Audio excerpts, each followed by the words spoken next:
নিয়ে এলেন, একবার দেখুন সেই সময়ের ছবি। র্যাম্পে তিনজনকে নিয়ে এলেন অভিষেক বন্দ্যোপাধ্যায়।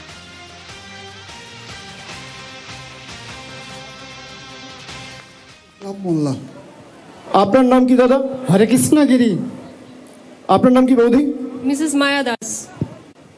আপনারা দেখতে পাচ্ছেন এখানে আমি একা আছি, আমার পাশে দুজন ভদ্রলোক একজন ভদ্রমহিলা আছে। দুজন ভদ্রলোক দিয়ে দেখছেন, দুজনের বাড়ি হচ্ছে মেটিয়াবুরুজ বিধানসভা, আর বৌদির বাড়ি হচ্ছে কাকদ্বীপ বিধানসভা। এবার শুনুন, ইলেকশন কমিশন এদের দেখতে পাচ্ছেন না, এদের মৃত ঘোষণা করে দিয়েছে।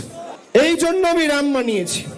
আর এরকম 3-4টে কেস না, খালি দক্ষিণ 24 পরগনা জেলায় 24 জন রয়েছে যারা জীবন্ত বহাল তবিয়তে রয়েছে, কিন্তু এদের দেখিয়ে দিয়েছে মারা গেছে। জীবিত হয়েও খসড়ায় মৃত। তিনজনকে নিয়ে র্যাম্পে হাঁটলেন অভিষেক। মেটিয়াবুরুজ কাকদ্বীপের তিনজন। এই তিনজন কারা?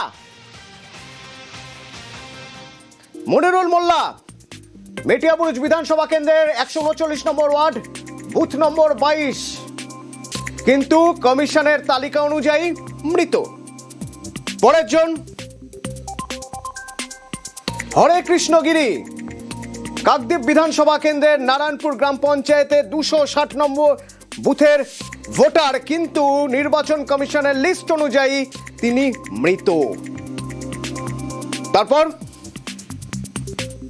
মায়া দাস, মেটিয়াবুরুজ ওয়ার্ড নম্বর 2, 215 নম্বর বুথের ভোটার, কমিশনের হিসেব অনুযায়ী ভোটার ছিলেন, এখন নেই। কেন না মৃত। কমিশনের তালিকায় মৃত। বারুইপুরের সভায় জীবিতদের হাঁটিয়ে কমিশনকে তোপ, এবং অভিষেকের অভিযোগে এবার কমিশন তৎপর। কি করে জীবিতকে মৃতের লিস্টে? গাফিলতি কার? রিপোর্ট চাইছে সিইও সোমরাজ আছেন আমার সঙ্গে ফোনে। সোমরাজ, কি খবর আছে?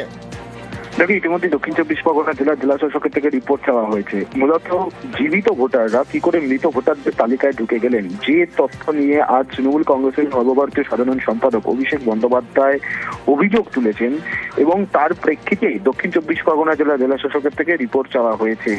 যে তিনজনের নামের তালিকা নিয়ে তৃণমূল কংগ্রেসের সর্বভারতীয় সাধারণ সম্পাদক অভিষেক বন্দ্যোপাধ্যায় আজ সভা থেকে, একটি জনসভা থেকে অভিযোগ করেছেন, মূলত তা নিয়েই কোনো গাফিলতি ছিল কি, বা এদের নাম কি করে মৃতদের তালিকায় ঢুকলো, যে অভিযোগ উঠে আসছে, এই অভিযোগ নিয়ে মূলত রিপোর্ট চাওয়া হয়েছে দক্ষিণ 24 পরগনা জেলা শাসক তথা দক্ষিণ 24 পরগনা জেলা ডিস্ট্রিক্ট ইলেকশন অফিসারের থেকে দ্রুত রিপোর্ট দেওয়ার নির্দেশ দেওয়া হয়েছে, এবং এক্ষেত্রে কাদের গাফিলতি রয়েছে সেটাও রিপোর্টে উল্লেখ করতে বলা হয়েছে বলে কমিশন সূত্রে।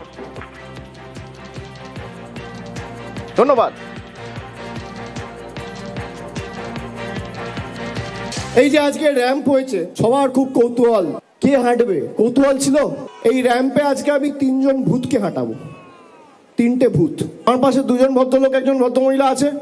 এই দুজন ভদ্রলোক দিয়ে দেখছেন, দুজনের বাড়ি হচ্ছে মেটিয়াবুরুজ বিধানসভা, আর বৌদির বাড়ি হচ্ছে কাকদ্বীপ বিধানসভা। কজন দেখছেন? কজন?